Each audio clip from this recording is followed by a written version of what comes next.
انسانیت کو حق کا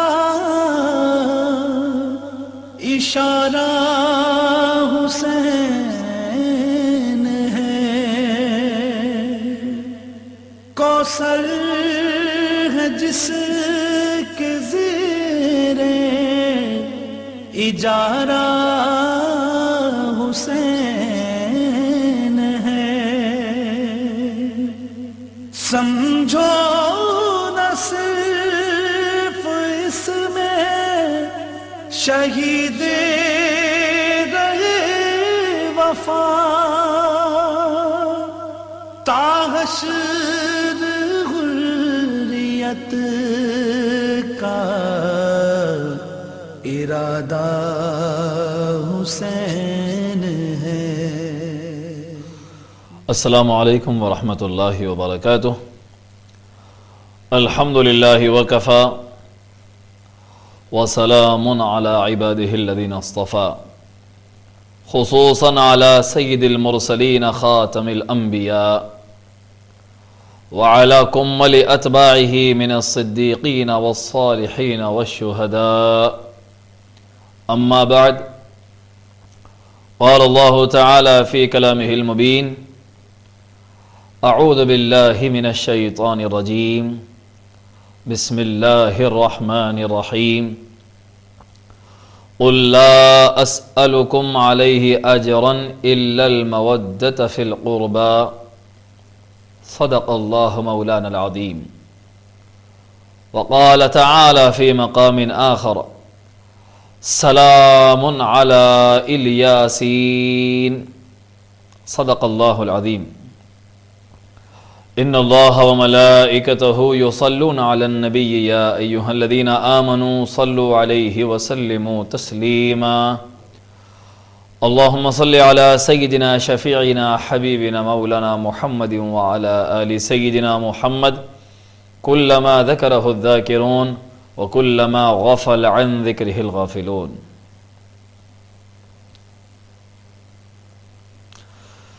غم حسین خدا سب کو سرفراز کرے، یہی وہ غم ہے جو ہر غم سے بے نیاز کرے، زمانہ فخر کرے کائنات ناز کرے، عمل سے پھر کوئی پیدا یہ امتیاز کرے، حسینیت جسے کہیے وہ سب کے بس کی نہیں، خدا کی دین ہے وہ جس کو سرفراز کرے، وہ سجدہ سبت نبی نے دکھا دیا جو لعیق، جبین شوق کو شائستہ نیاز کرے، اپنا نبی سے عشق یوں منوانا چاہیے، ایک دن نبی کے نام پہ بک جانا چاہیے، حب نبی کے جام کا مستانہ چاہیے، مثل اویس پھر کوئی دیوانہ چاہیے، دربار پنجتن کا میں ادنا فقیر ہوں، کاسا بھی اے خدا مجھے شاہانہ چاہیے، ارشد یہی ہے اجرت تبلیغ مصطفیٰ، ارشد یہی ہے اجرت تبلیغ مصطفیٰ، آل نبی سے عشق کا نذرانہ چاہیے، آل نبی سے عشق کا نذرانہ چاہیے۔ محترم ناظرین، دینست حسین کے عنوان سے شہر حیدرآباد دکن کا آپ کا ہمارا مقبول خاص و عام نشا اسلامک چینل کی جانب سے مقدس مبارک پروگرام منعقد کرنے کی سعادت حاصل کی گئی ہے۔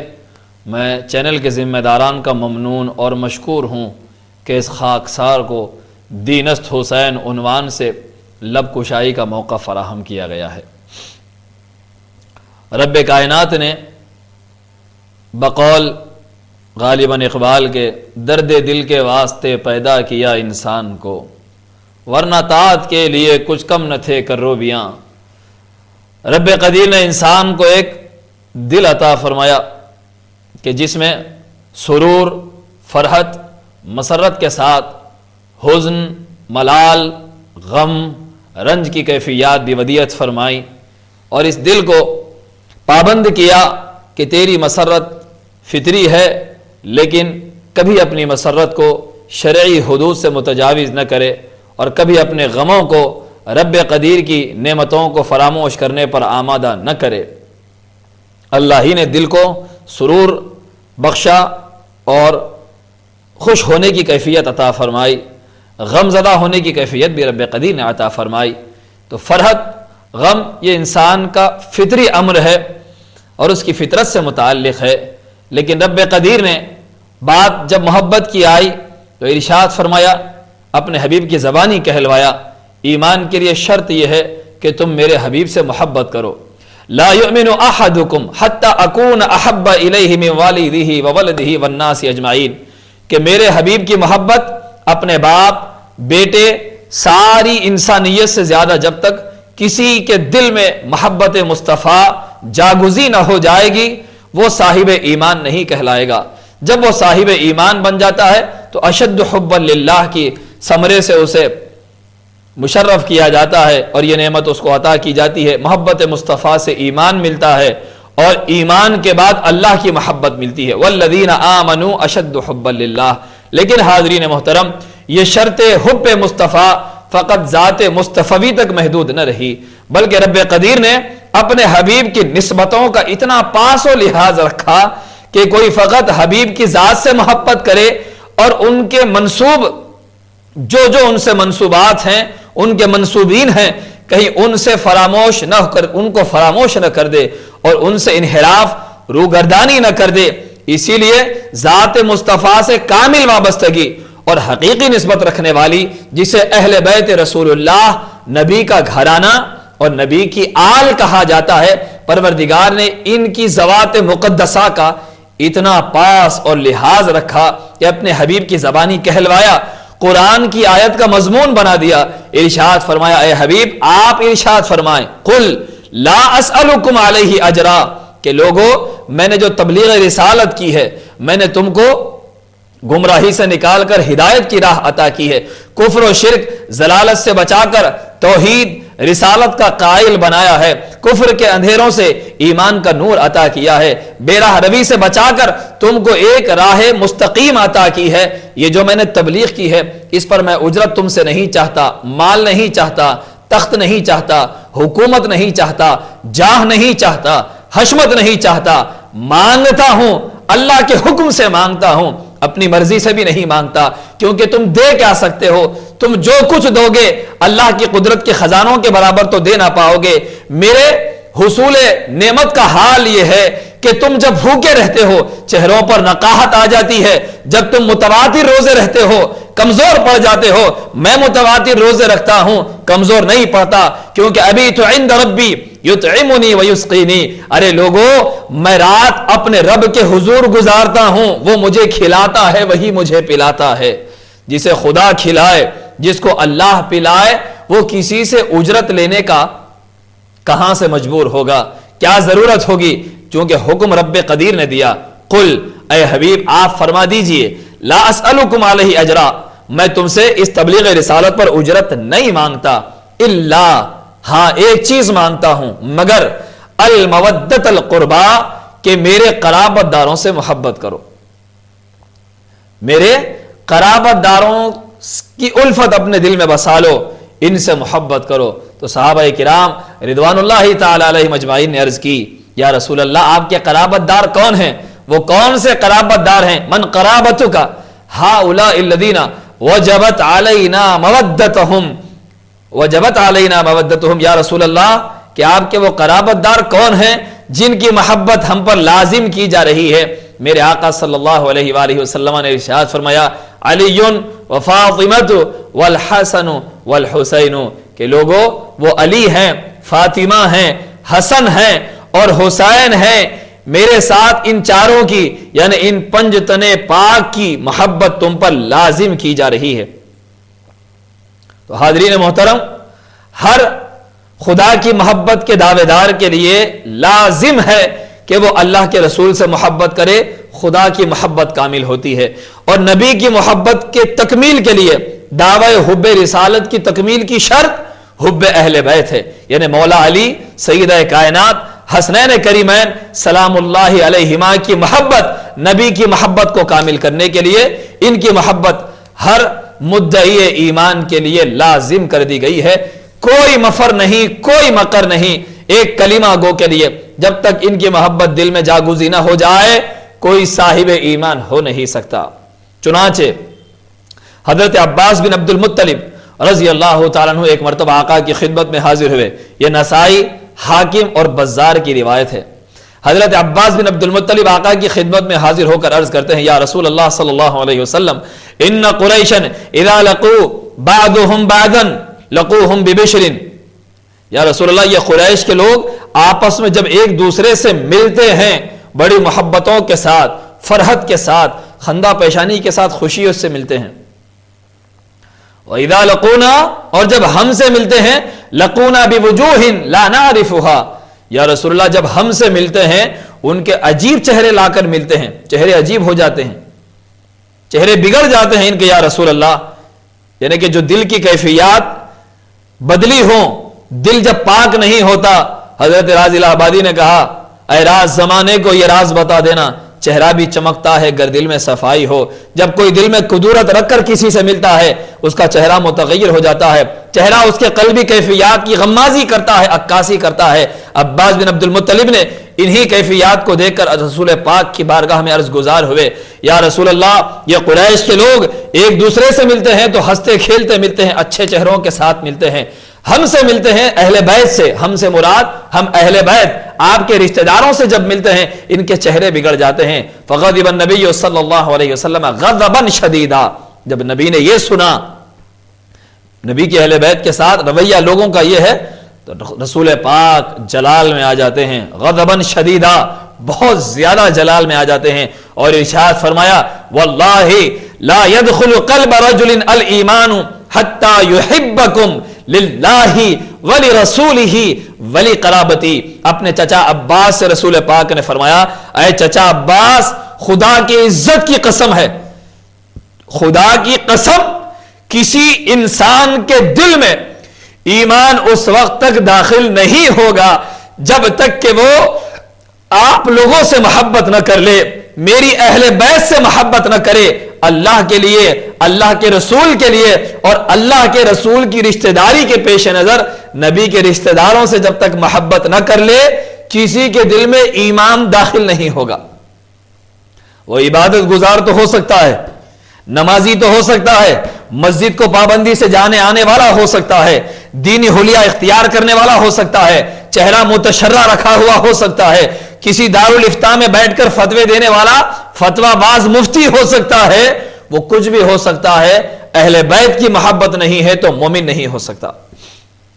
تہجد گزار ہو سکتا ہے، تالی قرآن ہو سکتا ہے، حافظ قرآن ہو سکتا ہے، وہ دین کا بظاہر مبلغ بن کر کھڑا ہو سکتا ہے، اگر دل میں حب اہل بیت نہیں، محبت اہل بیت سے اگر دل خالی ہے تو ایمان اس کے دل میں نہیں ہے، وہ ملا ہے، مفتی ہے، وہ چاہے بڑے سے بڑا سخی ہے، خیر خیرات کرنے والا ہے، لیکن وہ صاحب ایمان نہیں ہو سکتا۔ یہ رسول پاک کی حدیث اس بات کی شاہد ہے، کسی انسان کے دل میں ایمان داخل نہیں ہو سکتا۔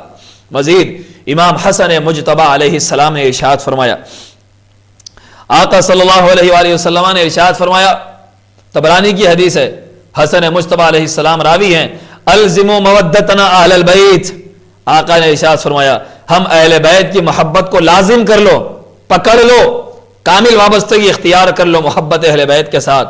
فَإِنَّهُ مَنْ لَقِيَ اللَّهَ وَهُوَ يَوَدُّنَا، کیونکہ جو اللہ سے اس حال میں ملتا ہے کہ وہ ہم سے محبت کرتا ہوا دنیا سے گیا، دخل الجنت بشفاعتنا، تو وہ صرف اور صرف ہماری شفاعت کے صدقے جنت میں داخل ہو جائے گا۔ محبت اہل بیت ضمانت ہے بخشش کی اور حصول شفاعت کی۔ کسی کہنے والے عاشق نے کیا خوب کہا، نبی کی بزم محشر میں صدارت دیکھتے رہنا، علی کے ہاتھ میں ہوگی نظامت دیکھتے رہنا، جنہیں آل نبی سے ہے محبت دیکھتے رہنا، انہیں ڈھونڈے گی محشر میں شفاعت دیکھتے رہنا، انہیں ڈھونڈے گی محشر میں شفاعت دیکھتے رہنا۔ حاضرین، میرے آقا ارشاد فرماتے ہیں، جو اللہ سے اس حال میں ملا کہ وہ ہم سے محبت کرتا ہوا دنیا سے رخصت ہوا تو پھر وہ ہماری شفاعت سے سیدھے جنت میں داخل ہو گیا۔ مزید آقا نے ارشاد فرمایا 4 لوگ ایسے ہیں جن کی میں شفاعت کروں گا، اربعۃ انا لہم شفیع یوم القیامہ، المکرم ذریتی، میری اہل بیت اور میری آل کی تعظیم کرنے والا، پہلا خوش نصیب جو نبی کی آل کی تعظیم کرتا ہو۔ تو حاضرین محترم، آج ہمارے معاشرے کی طرف ہم نگاہ کرتے ہیں تو پہلے کے لوگ دکھائی دیتے تھے، محلے میں کوئی ایک سید صاحب ہوتے، کوئی ایک سادات ہوتا، جنہیں مختلف زبانوں میں، کسی زبان میں عرب میں حبیب بھی کہا جاتا ہے، اور مختلف قبائل میں سادات کرام کو مختلف نام دیے جاتے ہیں ان کے نسبی۔ تو سید صاحب، سادات صاحب ہمارے معاشرے میں کہا جاتا ہے۔ اگر کہیں سید صاحب ہوتے کسی علاقے میں، سادات کا گھرانہ ہوتا، پورا علاقہ ان کی تعظیم کرتا، سید صاحب ہیں۔ فقہائے کرام فرماتے ہیں سادات کا حق یہ ہے، اگر سادات کسی مجلس میں آ جائیں، نبی کی آل جو ہوتی ہے سید حقیقی سادات جس مجلس میں آ جائیں، فرمایا کہ اسے بیچ کا مقام دیا جائے، سب لوگ ہٹ کر بیچ کی نمایاں نشست ان کو دی جائے، سادات کے لیے تکیہ پیش کیا جائے۔ امام اعظم ابو حنیفہ الفقہ الاکبر میں فرماتے ہیں سادات کے حقوق میں سے ایک حق یہ ہے امت پر کہ کسی سادات کے گھر اگر چولہا نہیں جلتا، امت پر واجب ہے ان کا نان نفقہ فراہم کرنا، ان کو نظر پیش کی جائے، ان کی تعظیم کی جائے۔ آج ہمارے معاشرے میں سادات کا احترام ختم ہوتا چلا جا رہا ہے۔ باضابطہ رمضان کے موقع پر جہاں اہل ایمان اپنی زکوٰۃ نکالتے ہیں، وہیں سادات کرام کو نذرانے پیش کیے جاتے تھے۔ آج یہ رواج ختم ہوتا چلا جا رہا ہے۔ ہر کوئی یہ کہنے پر تلا ہوا ہے انہوں اصلی سید نہیں ہیں، ان کا نسب جھوٹا ہے، نہ کسی کا ہم نے شجرا دیکھا، نہ کسی کے نسب کی ہم نے تحقیق کی ہے، لیکن پھر بھی اس کے ساتھ ہم ایک دوسرے پر لعن طعن کرنے پر آمادہ ہیں اور سادات کی خدمت سے انحراف کرتے چلے جا رہے ہیں۔ کوئی سچا ہو یا جھوٹا ہو، کوئی اپنی نسبت نبی کی طرف اگر جھوٹی بھی کرتا ہے، اگر ہمیں قطعی طور پر اس کے نسب کا علم نہ ہو، وہ خود کو سید کہے، اگر وہ جھوٹا ہے تو اللہ کی بارگاہ میں اسے جواب دینا ہے۔ امت کو چاہیے کہ اس کی تعظیم اور تکریم کرے، بس حضور کی نسبت دیکھ لی جائے۔ نسبت اس نے کس سے ظاہر کی؟ آقا سے ظاہر کی، میں ان کے غلاموں کا غلام، میں ان کی تعظیم کرتا ہوں۔ میرے آقا نے فرمایا المکرم ذریتی، پہلا خوش نصیب وہ جو میری شفاعت کا مستحق ہے، وہ جو میری ذریت کی تعظیم کرتا ہے۔ نمبر 2 والقاضی لہم حوائجہم، دوسرا شخص وہ جو ان کی حاجتوں کو پورا کرتا ہے۔ اگر یہ غریب ہوں، امیر ہوں، جب بھی انہیں کسی چیز کی ضرورت پڑ جائے، میرے گھرانے کی اور میری آل کی حاجتوں کو پورا کرنے والا دوسرا شخص۔ تیسرا والساعی لہم عندما اضطروا الیہ، اور تیسرا شخص وہ جو ان کی حاجت تو پوری نہ کر سکا لیکن ان کے کسی دکھ درد کو دور کرنے کے لیے، ان کی تکلیف کو دور کرنے کے لیے دوڑ دھوپ کرتا ہے، ادھر جاتا ہے ادھر جاتا ہے، کہیں سے سادات کا کام بن جائے، تیسرا شخص وہ۔ اور چوتھا فرمایا والمحب لہم بقلبہ ولسانہ، چوتھا خوش نصیب وہ جو زبان اور قلب ہر دو کے ساتھ میری اہل بیت سے محبت کرنے والا ہے، میری ذریت سے محبت کرنے والا، زبان سے بھی قلب سے بھی۔ کچھ لوگ زبانی دعوے کرتے دکھائی دیتے ہیں، کچھ لوگ دل سے محبت کرتے ہیں لیکن ظاہر کرنے کو شرماتے ہیں۔ تو آقا نے فرمایا کہ نہیں، دل سے محبت کرو تو زبان سے اس کا اظہار بھی ہو، زبان سے اظہار کرتے ہو تو دل میں بھی ان کی محبت جاگزی ہو جائے، ان کے نام پر جو کچھ کر سکتے ہیں خیر خیرات کی جائے، اہل بیت اطہار کے لیے نیازیں کی جائے، ان کے ذکر کی محافل منعقد کی جائے، ان کے واقعات بیان کیے جائیں، ان کی سیرت، ان کا اسوہ، ان کی روش جانی جائے اور دوسروں تک اس کو پہنچایا جائے۔ تو حاضرین، زبان کے ساتھ دل کے ساتھ بھی اہل بیت سے محبت کی جائے، دل سے محبت ہو تو اس کا اظہار بھی کیا جائے۔ جیسے ہمارے بزرگان دین کے پاس محافل منعقد ہوتی ہے، کہا جاتا ہے میں پنجتنی ہوں، میں غلام علی ہوں، ہم غلام حسین ہیں۔ یہ جو اہل سنت والجماعت کا جو طریقہ چلا آ رہا ہے، یہ خالصتاً پیارے آقا صلی اللہ علیہ وآلہ وسلم کی حدیث مبارکہ ہی سے مستفاد ہے۔ والمحب لہم بقلبہ ولسانہ، دل اور زبان کے ساتھ میری اہل بیت سے محبت کرنے والا۔ مزید حضرت عبداللہ ابن مسعود ارشاد فرماتے ہیں، آقا نے ارشاد فرمایا ذکر اہل بیت، آج ہم ذکر شہادت حسین منعقد کریں، لوگ طرح طرح کے سوالات کرتے ہیں۔ کوئی کہتا ہے کہ اور شہادتیں ہیں بھی، یہی شہادت کا ذکر کیوں ہوتا ہے؟ کوئی کہتا ہے دین حسین ہے، دین پناہ حسین ہے، آپ لوگ کہتے ہیں یہ کہاں سے ثابت ہے؟ ذات حسینی دین کیسے ہو گئی؟ انشاءاللہ تعالی اپنے خطاب کے اختتام پر خادم حضور شہنشاہ ہندوستان خواجہ اجمیر کی اس ربائی کی تشریح پیش کرتا ہوا اپنے خطاب کو ختم کرے گا۔ حاضرین محترم، ذکر اہل بیت کی ناگزیریت، اس کا لازم ہونا اسی بات سے سمجھ میں آتا ہے کہ پیارے آقا ارشاد فرماتے ہیں من صلی صلاۃ ولم يصلی فیہا علی وعلی اہل بیتی لم تقبل. آقا فرماتے ہیں اگر کوئی نماز پڑھا اور اس نماز میں مجھ پر میری اہل بیت پر درود نہ بھیجا اس کی نماز قبول نہیں کی جاتی. خواہ اس نے نماز میں پورا قرآن تلاوت کر لیا, اس نے ایک دن کا مکمل یا ایک رات کا قیام کر لیا, ہزاروں تسبیحات سبحان ربی الاعلی سبحان ربی العظیم پڑھ لی, اشک بہاتا رہا خدا کے حضور فکر آخرت میں, سجدے پہ سجدے کرتا رہا, لیکن اس نے نماز کے آخر میں نبی کی آل پر اور نبی کی ذات پر درود نہ بھیجا, تو خدا کی قدرت کہتی ہے اے بندے تو نے پورا قرآن پڑھ لیا, ہزاروں تسبیحات پڑھ لی اور اپنے احساس بندگی کے ساتھ میری بارگاہ میں اشک باریاں کر لی, یہ سب کچھ میں قبول کرتا. اس وقت اگر کہ تو میرے مصطفیٰ پر اور میرے حبیب کی اہل بیت پر درود پڑھتا تو تیرا عمل قبول کیا جاتا, لیکن خدا کی قسم تو نے میرے حبیب کو فراموش کر دیا. ارے جس حبیب کے صدقے تجھے مصلی پر کھڑے ہونے کی توفیق ملی, جس کی آل کے صدقے تجھے دین ملا, جن کی محبت سے ایمان لوگوں کو نصیب ہوتا ہے, وہ محبت تیرے دل میں اگر نہیں ہے, اگر تو نے میرے حبیب کو فراموش کر دیا اور ذکر اہل بیت کو فراموش کر دیا, نہ تیرا قیام قبول, نہ تیرا سجدہ قبول, نہ تیرا رکوع قبول, نہ تیری تلاوت قبول, نہ تیری تسبیحات قبول, اور نہ حالت نماز میں تیری گریہ اور زاری کو قبول کیا جاتا ہے. تیری نماز میں ذکر اہل بیت نہیں ہے تو مجھے تیرے نماز کی ضرورت نہیں ہے. لم تقبلو, نماز ہی قبول نہیں کی جاتی.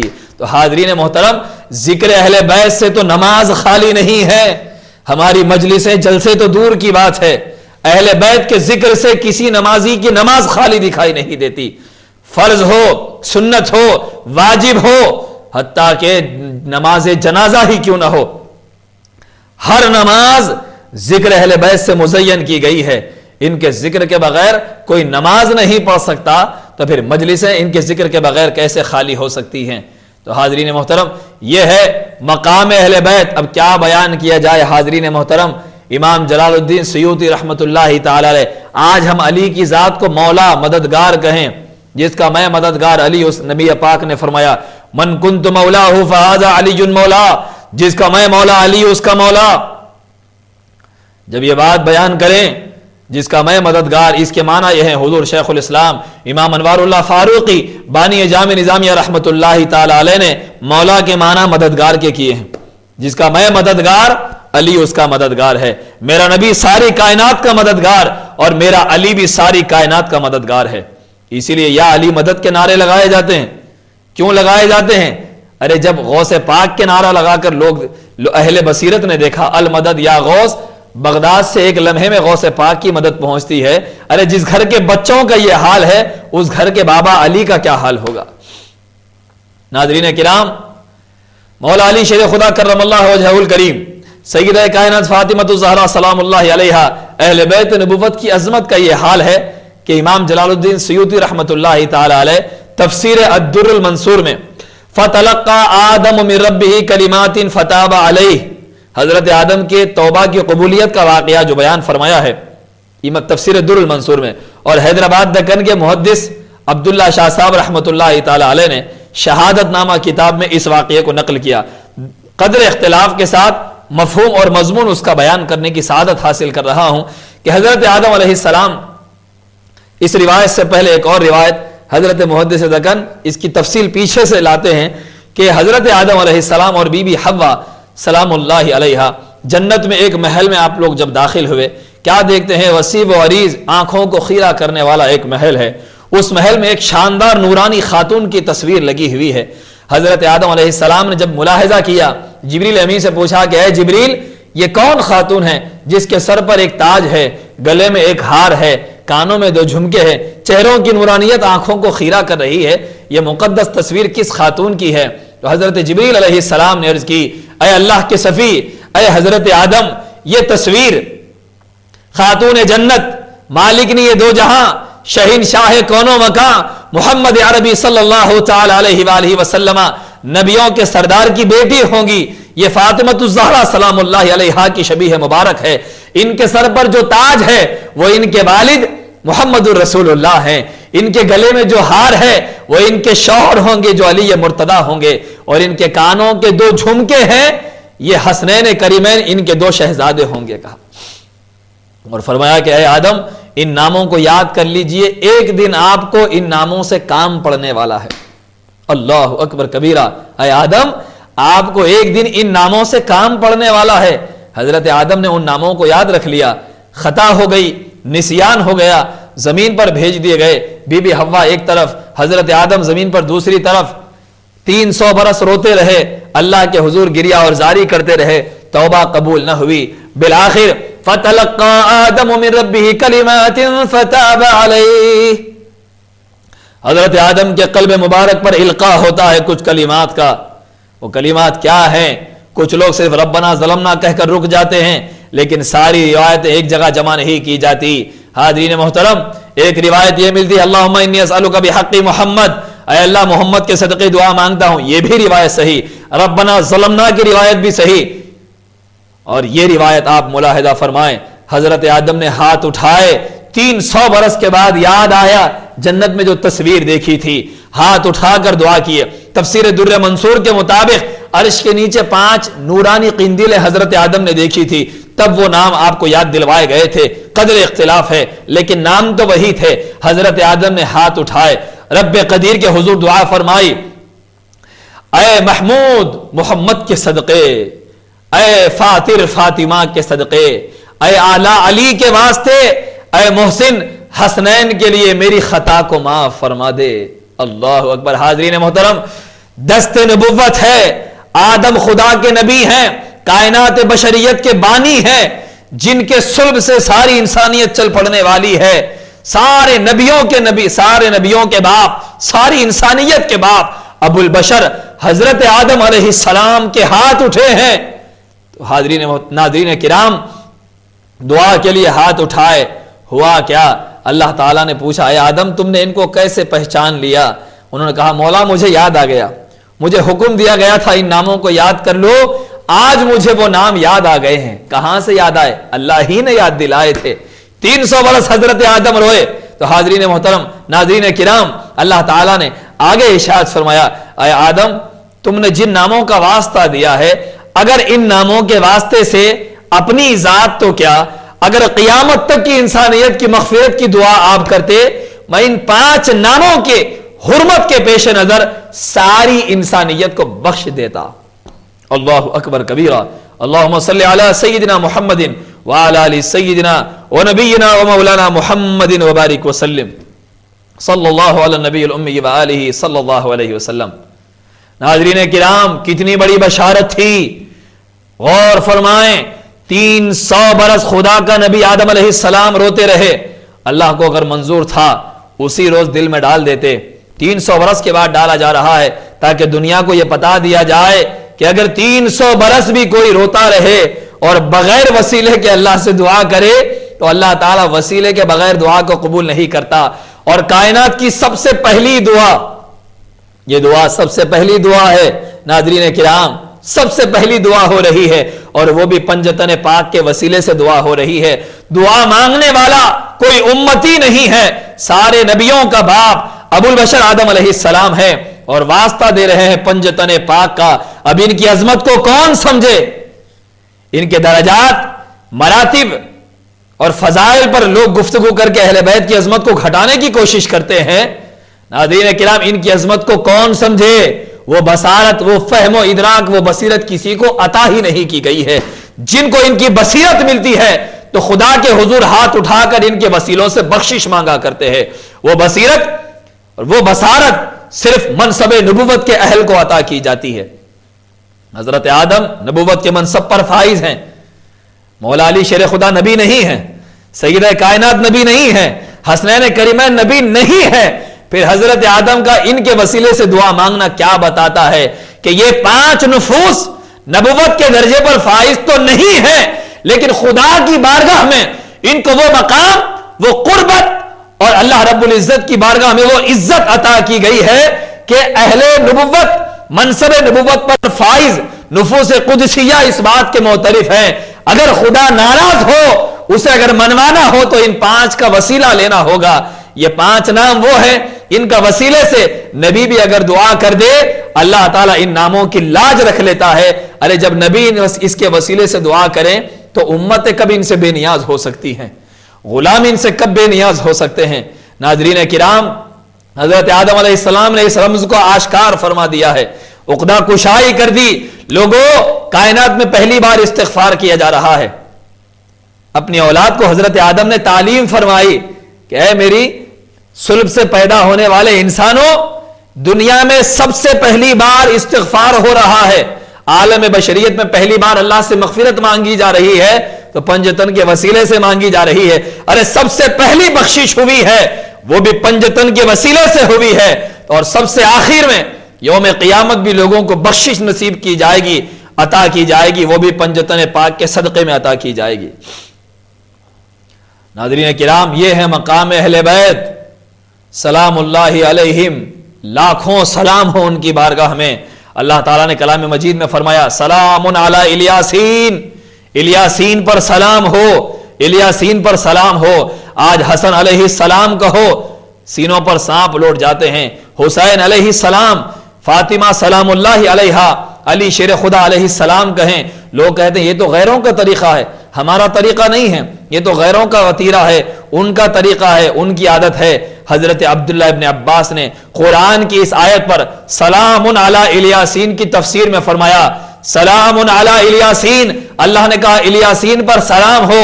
وہ الیاسین کون ہیں؟ ابن عباس فرماتے ہیں ہم نحن آل محمد, وہ الیاسین آل محمد ہیں, وہ ہم ہی ہیں جن کو خدا سلام فرما رہا ہے.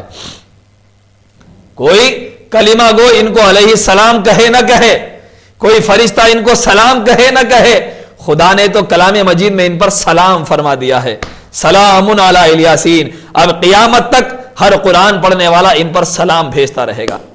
حاضرین محترم, یہ تو محبت اہل بیت کی بات ہوئی, اور بہت ساری روایات حضور شیخ الاسلام ڈاکٹر محمد طاہر القادری دامت برکاتہم نے غایت الاجابہ فی مناقب القرابہ اور اپنی دیگر کتابوں میں جن سے کچھ روایات خادم نے پیش کرنے کی سعادت حاصل کی ہے, بہت ساری روایات کو شیخ الاسلام نے ایک جگہ اکٹھا کر دیا ہے.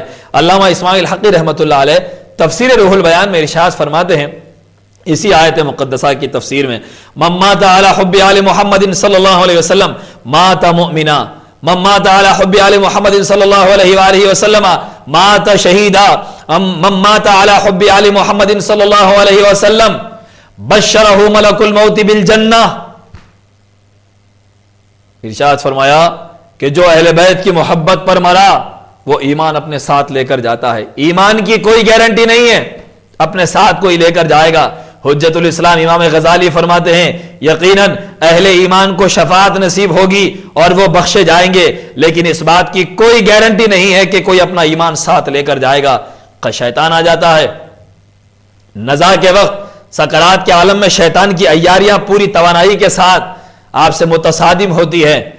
ایسے وقت میں قربان جائیے مدینے کے آقا پر, اپنی امت کو ایک بہترین نعمت عطا کر دی کہ اے لوگوں, اگر اس دنیا سے ایمان کو قطعی طور پر اپنے ساتھ لے کر جانا چاہتے ہو, ایک ہی راستہ ہے کہ میری اہل بیت سے محبت کرو. جو میری آل کی محبت پر مرتا ہے ماتا مؤمنا, اس کے پاس کچھ رہے یا نہ رہے وہ ایمان اپنے ساتھ ضرور لے کر جاتا ہے, ایمان کی دولت ساتھ لے کر جاتا ہے. نہ صرف یہ کہ مومن مرتا ہے, ماتا شہیدا, اسے شہیدوں کے ساتھ اٹھایا جاتا ہے. بشرہ ملک الموت بالجنہ. میرے آقا فرماتے ہیں جب موت آتی ہے تو روایت میں یہ بھی آیا ہے کہ بڑا گناہگار ہوگا, اس کے پاس بری شکل کے ساتھ فرشتے آتے ہیں, نیک ہوتا ہے اچھی صورت کے ساتھ آتے ہیں.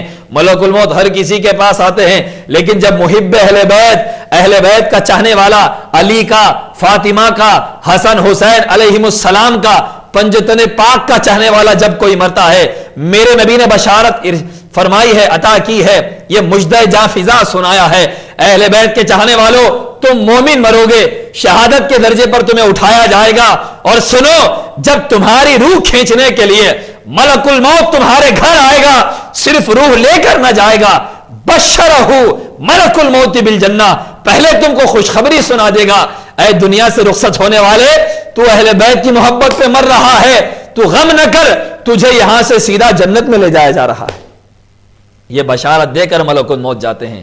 اب جس بد نصیب کے دل میں اہل بیت سے بغض آ جائے، اہل بیت کا ذکر ہو تو تڑپنے لگ جاتا ہے، کہتا ہے کہ اور امہات المومنین ہیں ان کی تعریف کیجئے۔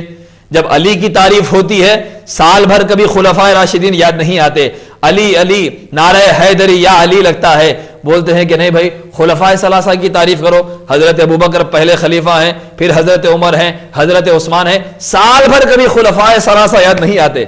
یقیناً ابو بکر صدیق اکبر ہے رضی اللہ تعالیٰ عنہ ہیں، فاروق اعظم ہیں، مولا علی کے دوست احباب ہی ہیں، یہ خود مولا علی سے محبت کرنے والے ہیں، مولا علی ان سے محبت کرنے والے ہیں، ان کی تعریف سے کون منہ موڑ سکتا ہے؟ یہ تو رفیق غار یار ہیں، یہ تو نبی کے بعد اگر کوئی نبی ہوتا تو عمر ہوتے، عثمان تو ذوالنورین ہے، ان کے فضائل سے کسے انکار ہو سکتا ہے؟ لیکن مولا علی سے جو قلبی وابستگی ہے امت کی، امت کا قربت مولا علی شیر خدا کی ذات سے یہ ہے، مولا علی کل مومنوں کے پیر ہوتے ہیں۔ رسول پاک نے فرمایا علی میرے بعد ہر مومن کا ولی ہے۔ اب اس قربت کے پیش نظر جب اہل ایمان علی کا ذکر کثرت سے کرتے ہیں، سینوں پر سانپ لوٹ جاتے ہیں، نفاق ظاہر ہونے لگتا ہے۔ اب کہتے ہیں کہ فلاں کی تعریف کیجئے، ان کی تعریف کیجئے، نہیں، ہم علی کی تعریف کرتے ہیں اور علی علی کرتے جائیں گے۔ اس گلی کے نہ اس گلی کے ہیں، ہم موالی علی ولی کے ہیں، فوج وہ کامیاب رہتی ہے جس میں نعرے علی علی کے ہیں، جس میں نعرے علی علی کے ہیں۔ میرے آقا نے ارشاد فرمایا من ابغضنا اہل البیت، ہم اہل بیت سے جو بغض رکھتا ہے، حشرہ اللہ یہودیا او نصرانیہ، اللہ اسے قیامت کے دن یہودیوں کے ساتھ اٹھائے گا یا عیسائیوں کے ساتھ اٹھائے گا۔ کیسی لعنت ہے خدا کی کہ آدمی خود کو مسلمان سمجھ رہا ہے اور یہ سمجھ رہا ہے میں دین کا کام کر رہا ہوں، میں تو صحابہ کا دفاع کر رہا ہوں، اور وہ یہ سمجھ رہا ہے کہ میں بڑا دیندار ہوں۔ رسول پاک فرماتے صرف بغض اہل بیت رمق برابر دل میں آ جائے، فرمایا یہودی حشرہ اللہ یہودیا او نصرانیہ، یہودیوں کے ساتھ اٹھے گا یا عیسائیوں کے ساتھ، نصرانیوں کے ساتھ اٹھے گا۔ صحابہ کرام نے عرض کی یا رسول اللہ صلی اللہ علیہ وسلم ان صام و صلی، راوی حدیث جابر بن عبداللہ نے پوچھا یا رسول اللہ اگر وہ نماز پڑھا، روزہ رکھا، تب بھی وہ یہودیوں کے ساتھ اٹھے گا بغض اہل بیت کے سبب؟ آقا نے ارشاد فرمایا ان صام و صلی وزعم انہ مسلمون، اے جابر ہاں اگر وہ نماز پڑھا، روزہ رکھا، اپنے آپ کو مسلمان سمجھتا رہا، اہل بیت سے بغض کے سبب اسے یہودیوں کے ساتھ اٹھایا جائے گا، عیسائیوں کے ساتھ اٹھایا جائے گا۔ حاضرین محترم، محبت اہل بیت ایمان کی سلامتی کی ضمانت ہے، اور بغض اہل بیت ایمان کے خاتمے کا سبب ہے، علامت ہے۔ یہ مومن اور منافق کی علامت یہی، احادیث کا خلاصہ یہ جو اہل بیت سے محبت کرتا ہے وہی صاحب ایمان ہوتا ہے، جو اہل بیت سے بغض رکھتا ہے وہ منافق اعظم ہوتا ہے۔ ہاں ایک وضاحت ضروری ہے کہ اہل بیت کی محبت لازم ہے، اس کے ساتھ صحابہ کرام رضوان اللہ تعالی علیہم اجمعین کی تعظیم سے بھی کوئی بے نیاز نہیں ہو سکتا۔ یہ حضور کی نسبت قرابت ہے، وہ حضور کی نسبت صحبت ہے۔ اگر کوئی حب اہل بیت کے نام پر نبی کے صحابہ پر تبرہ کرے، صدیق اکبر کو گالی دے، فاروق اعظم پر تہمتیں لگائے، سیدنا عثمان ذوالنورین کی شان میں توہین کرے، ایسی محبت اسے کوئی نفع نہ دے گی، کیونکہ یہ وہ نفوس ہیں جن کی تعظیم اہل بیت کیا کرتے تھے، ان کی محبت اہل بیت کیا کرتے تھے، ان کا پاس و لحاظ خود مولا علی شیر خدا رکھا کرتے تھے۔ حقیقتاً انہوں نے حضور کی ایک نسبت کا لحاظ رکھا اور اس کی آڑ میں دوسری نسبت کو فراموش کر دیا، تو ایسی حب اہل بیت بھی کسی کو کارگر ثابت نہ ہوگی اور نفع نہ دے گی۔ بحمد اللہ تعالی یہ موقف، یہ مسلک اہل سنت اور جمہور اہل اسلام کا ہے۔ اہل بیت سے وارفتگی کے ساتھ محبت کرتے ہیں، کثرت سے ان کا ذکر کرتے ہیں، ساتھ ہی امہات المؤمنین صحابہ کرام کی تعظیم بھی کیا کرتے ہیں۔ اب آئیے حاضرین محترم، میرا حسین، میرا امام کس منصب امامت پر فائز ہے اور رب قدیر نے کیسا گھرانہ امام عالی مقام کو عطا کیا ہے، یہ تو صرف تمہید باندھتا ہوا چلا آ رہا ہوں۔ میرے امام مولا امام حسین علیہ السلام کی والدہ ماجدہ، جس کوک میں میرے امام کو رب قدیر نے جنم دیا، اللہ تعالیٰ نے جہاں مستقر بنایا امام عالی مقام کا، ان کی ماں وہ عظمت والی ہیں کہ جن کا نکاح بھی منعقد ہوا ہے مولا علی شیر خدا کے ساتھ، وہ علی جن کی پیدائش کعبے میں ہوئی ہے ان کے ساتھ سیدہ کائنات کا رشتہ طے کیا گیا۔ سیدہ فاطمہ سلام اللہ علیہا آقا کی بارگاہ میں حاضر ہوتی ہیں، عرض کرتی ہیں بابا جان علی کے ساتھ میرا رشتہ طے کیا جا رہا ہے، لیکن علی کے پاس تو مال و زر نہیں ہے۔ ناظرین کرام یہ نہ سمجھے سیدہ مال اور جاہ و حشمت کی خواہش مند تھی، معاذ اللہ ہرگز یہ تصور نہیں کیا جا سکتا۔ ارے سیدہ تو پیدا ہی الفقر فخری کے اعلان والے نبی کے گھر میں ہوئی ہیں، جس گھر کا فخر تنگ دستی ہے اس گھر میں سیدہ نے جنم لیا ہے۔ ناظرین کرام سیدہ نے آ کر عرض کیا یا رسول اللہ صلی اللہ علیہ وسلم بابا جان علی کے پاس بظاہر مال تو نہیں ہے، مقصود یہاں یہ سمجھ میں آتا ہے علی کا کوئی امتیاز سیدہ سننا چاہتی ہیں، علی کی کوئی شان سیدہ سننا چاہتی ہیں۔ آ کر عرض کی بابا جان علی کے پاس کیا ہے، مال تو نہیں ہے۔ بابا جان نے فرمایا اے فاطمہ سنو، پروردگار عالم نے کائنات بشریت میں عالم رجال میں مردوں کی پوری دنیا پر نظر فرمائی اللہ تعالیٰ نے، اولین سے آخر تک اللہ تعالیٰ نے سارے مردوں پر نظر فرمائی، ان میں سے دو بہترین مردوں کا انتخاب کیا، دو بہترین جو پوری کائنات میں سب سے بہتر ہیں ان کا انتخاب کیا، ان میں سے ایک کو تمہارا باپ بنایا اور دوسرے کو تمہارا شوہر بنا رہا ہے۔ اللہ اکبر کبیرہ، صلی اللہ علیہ نبی الامی وآلہ صلی اللہ علیہ وسلم۔ کیا شان علی ہے، نبی کی معرفت بے شک در حیدر سے ملتی ہے، یہ دولت جس کے گھر کی ہے اسی کے گھر سے ملتی ہے۔ مولا علی شیر خدا کا انتخاب سید کائنات کے لیے کیا گیا۔ کسی شاعر نے کیا خوب کہا، یہ کام سب کی نگاہوں میں لاجواب ہوا، علی کے واسطے زہرا کا انتخاب ہوا، ہو کوئی جنگ کا میدان یا در خیبر، خدا کا شیر جہاں پہنچا کامیاب ہوا۔ ان کا رشتہ منعقد کیا گیا، نکاح ہوا ملأ اعلیٰ میں۔ حضور شیخ الاسلام طاہر القادری دامت برکاتہم نے بھی اس حدیث کو الدرۃ البیضاء میں بھی نقل کیا، غایۃ الاجابہ میں بھی نقل کیا۔ ان کی شادی منعقد کی گئی، اس سے پہلے رسول پاک کو جبریل امی حاضر ہو کر عرض کرتے ہیں یا رسول اللہ صلی اللہ علیہ وسلم اللہ تعالیٰ نے فرمایا میں نے آسمانوں پر فاطمہ اور علی کی شادی ہم نے وہاں محفل منعقد کر دی ہے۔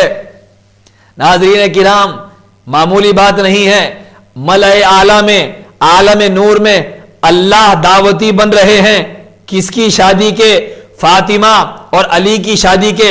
پھر اللہ زمین پر اعلان بھی کروا رہا ہے جبریل جاؤ میرے حبیب سے کہہ دو میں نے فاطمہ اور علی کی دعوت آسمان پر کر دی ہے، 40,000 فرشتوں کو اس میں ہم نے بلایا ہے، اور ان میں ہیرے جواہرات یاقوت زمرد نچھاور کیے گئے، لٹائے گئے۔ یہاں زمین پر جب ہم شادی کرتے ہیں، یہاں مصری بادام کا رواج ہے، ہمارے شہر میں مصری لٹائی جاتی ہے، بادام لٹائے جاتے ہیں، ایک خوشی اور فرحت کا اظہار کیا جاتا ہے۔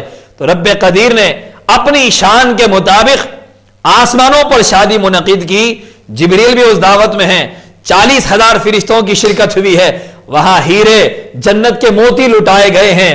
جبریل نے عرض کیا رسول اللہ یہ یاقوت اور جواہر جو فاطمہ اور علی کی شادی کے موقع پر اللہ نے آسمان پر لٹائے ہیں، یہ ہیرے جواہرات قیامت تک فرشتے آپس میں ایک دوسرے کو تحفتاً پیش کرتے رہیں گے، اس یادگار کے طور پر قیامت تک اسے تقسیم کرتے رہیں گے۔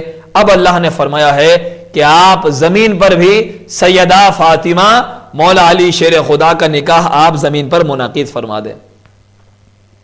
ناظرین کرام شادی ہو رہی ہے زمین پر، اللہ کی شان نہیں ہے کہ کوئی آسمانوں پر معاذ اللہ اس طرح کے کیفیات جو ہمارے پاس ہوتے ہیں، یہاں کی دعوت ہوتی ہے، معاذ اللہ وہ ایسی دعوت تو تھی نہیں، اللہ نے اپنی شان کے مطابق یہ تو پتہ کیا چلا، اللہ اپنے حبیب کو اتنا محبوب رکھتے ہیں اور نبی کی اہل بیت کو اتنا عزیز رکھتے ہیں، اتنا چاہتے ہیں، وہ مقام اہل بیت کو عطا کیا گیا کہ ہم زمین پر شادی کی تقریب منعقد کرتے ہیں، مسرتوں کا اظہار کرتے ہیں۔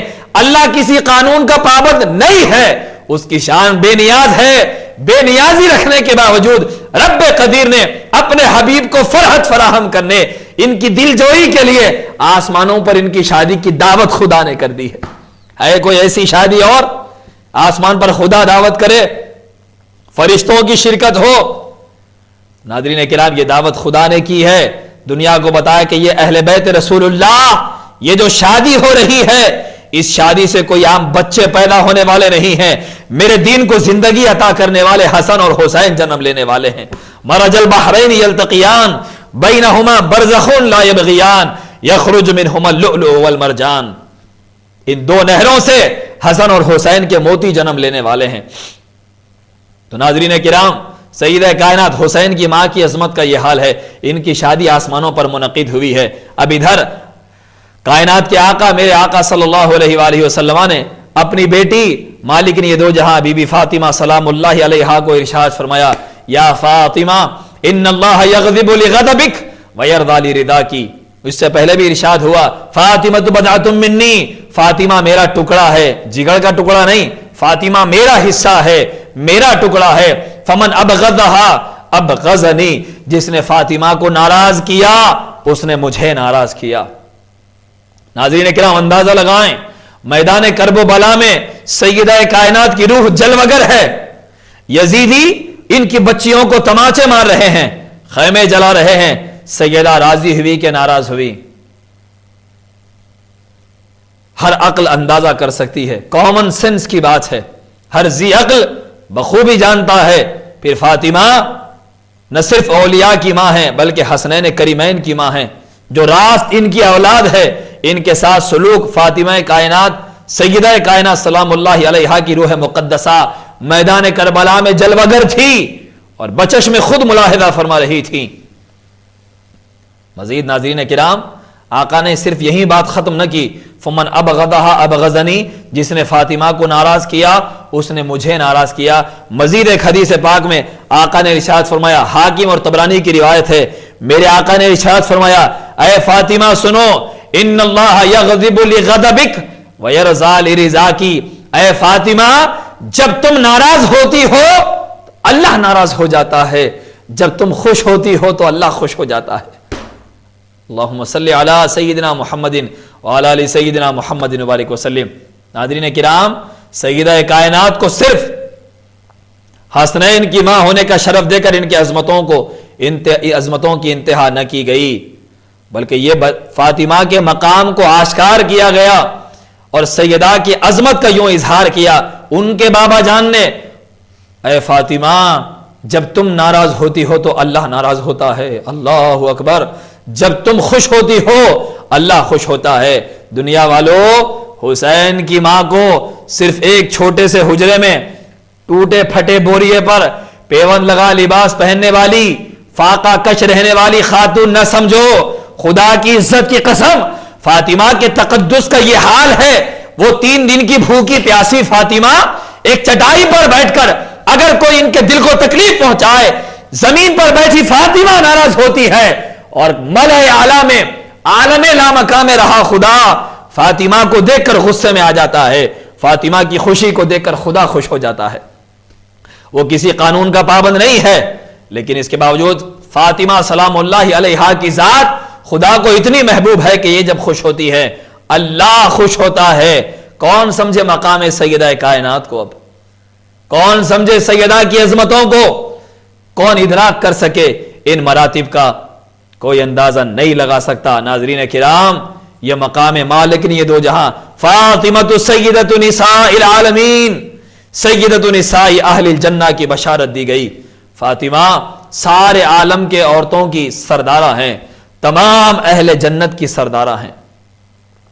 ناظرین کرام فضائل کی اگر روایات سنائی جائیں، احادیث سنائی جائیں تو بہت ساری ہیں۔ بتلانا مقصود کیا ہے؟ آسمانوں پر ان کا نکاح ہو رہا ہے، فرشتے ان کے سرداری کی بشارتیں سنانے زمین پر آ رہے ہیں، یا رسول اللہ مبارک ہو، فاطمہ تمام جنت کی عورتوں کی سردارہ ہیں، آپ کے بیٹے حسنین تمام نوجوانان جنت کے سردار ہیں، حتیٰ کہ ام المومنین اما جان بی بی عائشہ صدیقہ، اما جان سے مراد مومنین کی ماں، ہماری ماں اما جان بی بی عائشہ صدیقہ رضی اللہ تعالی عنہا فرماتی ہیں بروز حشر پل صراط سے ہر کوئی گزرے گا، لیکن جب مالک نے یہ دو جہاں گزرے گی، ینادی منادن غضوا ابصارکم حتی تمر فاطمہ بنت محمد صلی اللہ علیہ وآلہ وسلم، سیدہ کا گزر پل صراط سے ہو رہا ہوگا، کوئی ندا دینے والا آواز دے گا، اے اہل محشر اپنی آنکھوں کو جھکا دو، اپنے سروں کو جھکا دو، اب یہاں سے سرکار مدینہ کی بیٹی فاطمہ کا گزر ہو رہا ہے، سر اٹھانے کی اجازت نہ ہوگی۔ یہ منادی کس کی طرف سے اعلان کرے گا؟ اللہ کے حکم سے اعلان کرے گا۔ میرے آقا نے جو فرمایا فاطمہ کی رضا سے اللہ راضی ہوتا ہے، فاطمہ کی ناراضگی سے اللہ ناراض ہوتا ہے، کیا صرف بیٹی کی محبت میں آقا نے ارشاد فرما دیا؟ فرمایا گیا نہیں، میرا حبیب اپنی مرضی سے کچھ نہیں کہتا، وما ينطق عن الهوى ان هو الا وحی یوحى، کہ میرا حبیب اپنی مرضی سے کچھ نہیں فرماتے، مصطفیٰ جو بھی کہتے ہیں میری وحی سے کہتے ہیں، میرے اذن سے کہتے ہیں، میرے حکم سے کہتے ہیں۔ اب پتا کیا چلا؟ آقا نے جو ارشاد فرمایا اللہ کو مقصود ہوا کہ اہل زمین سیدہ کی عظمت کو جان لیں، ان کی قدر کو جان لیں، ان کے تشخص کو جان لیں اور ان کے مراتب کو جان لیں کہ اے لوگوں میں خود اپنے حبیب کی زبانی اعلان کروا رہا ہوں تاکہ تمہیں پتا چل جائے کہ فاطمہ جس سے راضی ہوتی ہے اس سے میں راضی ہوتا ہوں، فاطمہ جس سے ناراض ہوتی ہے اس سے میں ناراض ہوتا ہوں۔ چنانچہ روایتوں میں آیا عاشورے کی رات سیدہ کائنات سلام اللہ علیہا کو اس حال میں دیکھا گیا، سیدہ زینب سلام اللہ علیہا مولا علی شیر خدا کی بیٹی امام حسین کی صاحبزادی، بہت سے کتب سیر میں یہ واقعہ ملتا ہے۔ شیخ الاسلام طاہر القادری صاحب نے بھی اسے اپنے خطابات میں اپنے مواعظ میں اسے ارشاد فرمایا۔ شب عاشور دوسرے روز خونی سحر نکلنے والی تھی، سیدہ زینب نے ملاحظہ فرمایا کہ ایک عورت میدان کربلا میں جھاڑو دے رہی ہیں۔ سیدہ زینب قریب جاتی ہیں، جا کر پوچھتی اے خاتون آپ کون ہیں اور کہاں سے تشریف لائی ہیں اور جھاڑو کیوں دے رہی ہیں؟ انہوں نے کہا زینب بھول گئی میں تمہاری ماں فاطمہ ہوں، عالم برزخ سے تمہارے پاس جنت سے آئی ہوں، سنو کل یہاں میرا بیٹا حسین شہید کر دیا جائے گا، جھاڑو دے رہی ہوں کہ کہیں حسین کے لاشے کو کنکریاں نہ چوب جائیں۔ اللہ اکبر۔ سیدہ کائنات ارے جن کے قدموں کے نیچے جنت کی حوریں اپنے پر بچھا دیتی ہیں، وہ کربلا کی سرزمین پر عالم شہود میں خواب میں نہیں عالم شہود میں تشریف لا رہی ہے اور وہ جاروب کشی فرما رہی ہیں اپنے بچوں کے لیے کہ کہیں ان لاشوں کو کنکر نہ چوب جائیں۔ ناظرین کرام، جن کے وسیلے سے انبیاء کی دعا قبول ہو رہی ہے، جن کے ناموں کے وسیلے سے قیامت کے روز کائنات کو بخشش کی خیرات عطا کی جائے گی، وہ گھرانہ اگر چاہتا دعا کرتا اے اللہ حسین کی شہادت کو ملتوی فرما دے، حسن کے امتحان کی بلا کو ٹال دے، لیکن ناظرین کرام وہ گھرانہ سرکار مدینہ کائنات کے آقا کا گھرانہ ہے۔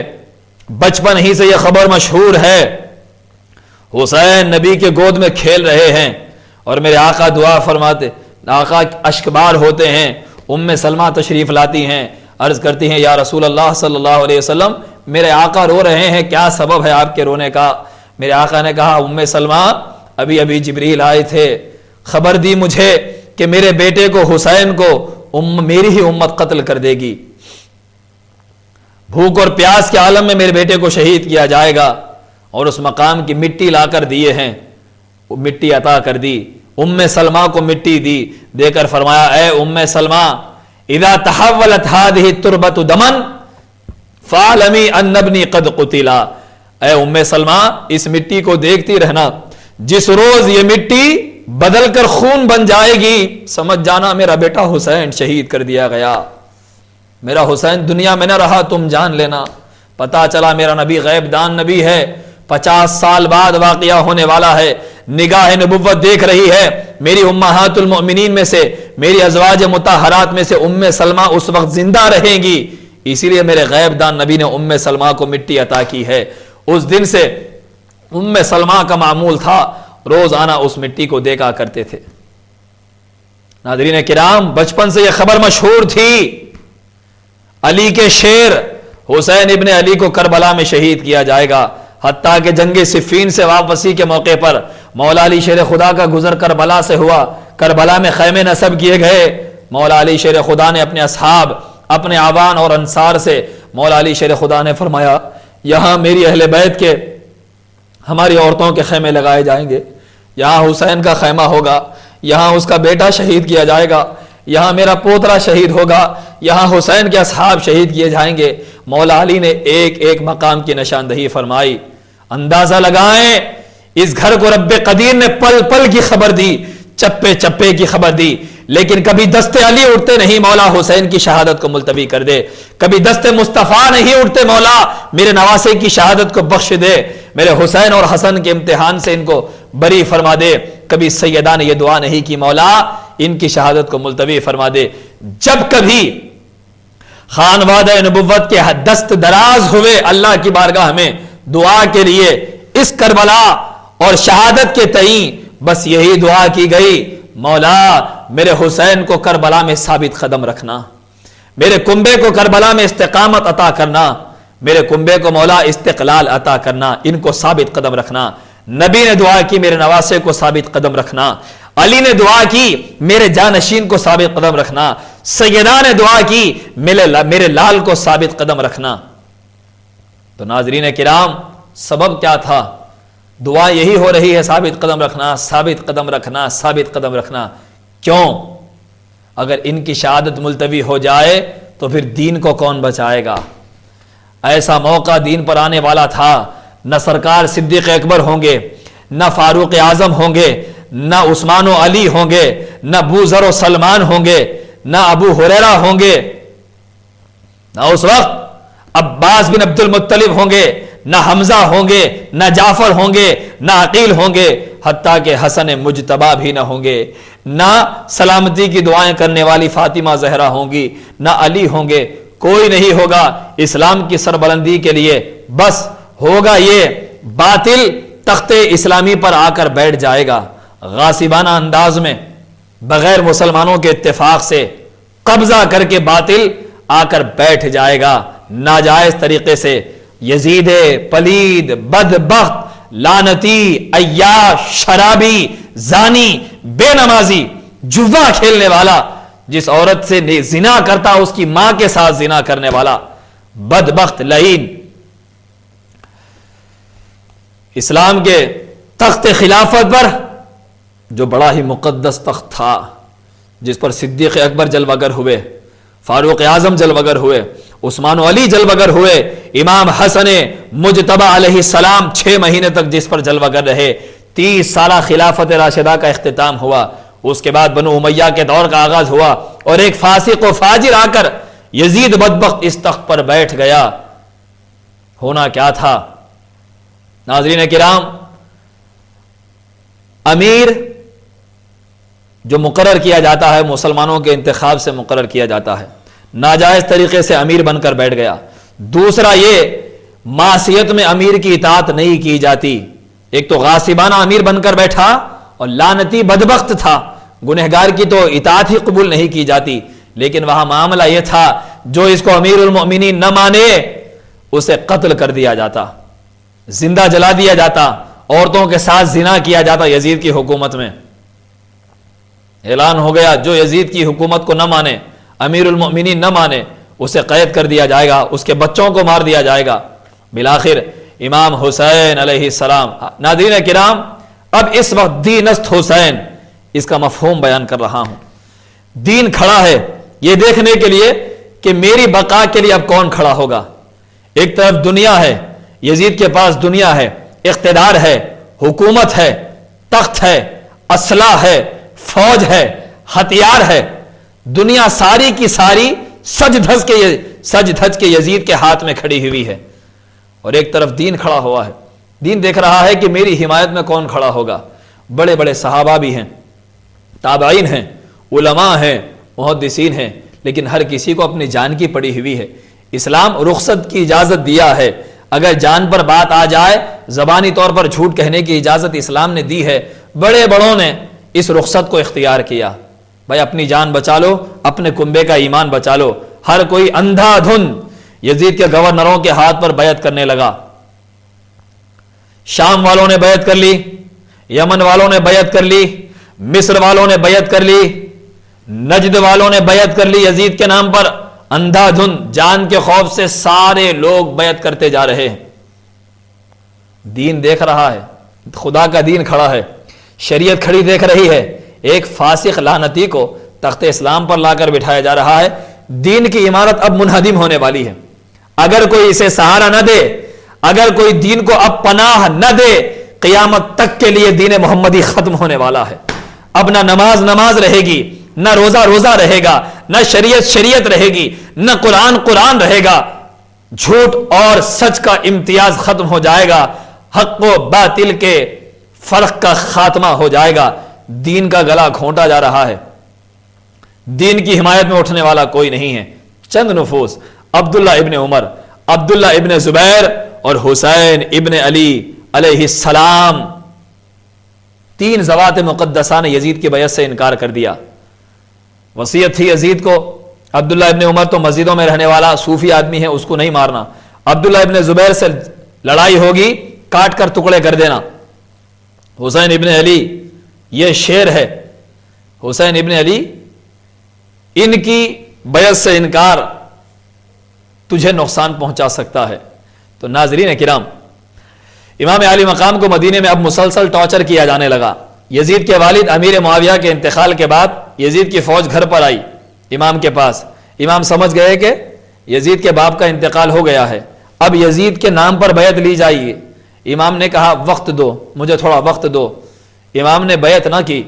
بالآخر جب مسلسل اصرار کیا جانے لگا, امام اب مدینے سے منتقل ہونے کے لیے رخت سفر امام نے باندھ لیا, اپنے کنبے کو جمع کر لیا.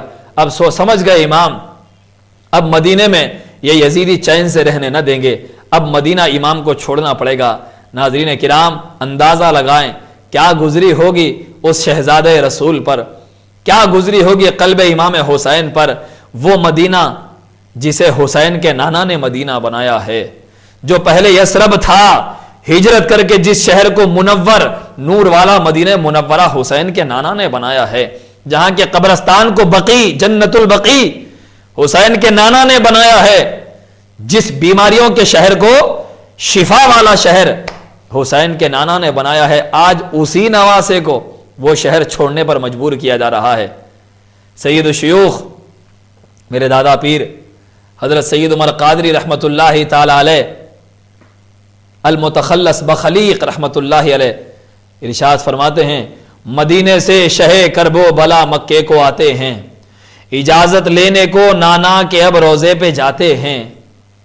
عجب کیا دیکھتے ہوں گے مدینہ چھوڑ جاتے ہیں, مقدر دیکھیے نانا ہمیں کیا کیا دکھاتے ہیں.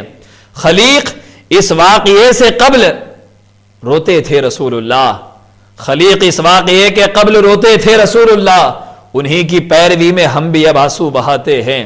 غم حسین میں رونا یہ سنت مصطفیٰ ہے, نبی روئے, نبی کو دیکھ کر ام سلمہ روئیں, نبی کی بھی سنت ہوئی, نبی کی سنت میں رونا ام سلمہ کی سنت ہوئی. ناظرین کرام, امام مدینے سے مکہ منتقل ہو گئے, روضے نانا پر حاضر ہو کر سلام عرض کیا, بہت دیر تک روتے رہے, اجازت چاہی, وہاں سے نکلے, والدہ ماجدہ بھائی حسن مجتبیٰ کے روضے پر حاضر ہوتے ہیں, وہاں سلام عرض کرتے ہیں اشک بار ہو کر, پھر اب شہر مدینہ چھوڑنے کے لیے جاتے ہیں. محبان اہل بیت امام کو چھوڑنے کے لیے شاہراہ پر شہر کی چھوڑنے کے لیے ایک ہجوم بن رہا ہے. کسی شاعر نے کیا خوب کہا, ایک ترنم کے ساتھ دو شعر پیش کروں. بڑھے وہ کر کے جو سوئے شہ انام سلام,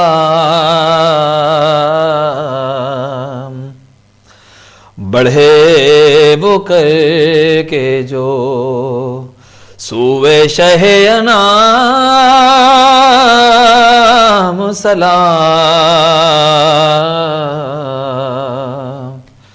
صدائیں آتی تھیں ہر سمت سے سلام سلام.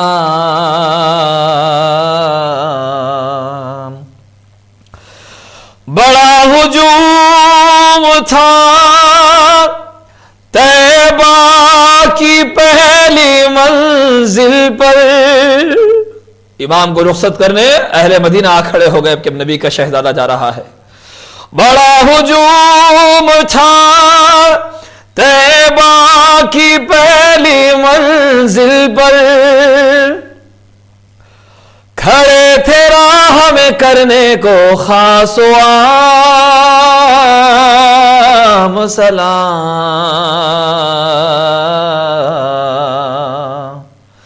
صدائیں آتی تھی ہر سمت سے سلام سلام۔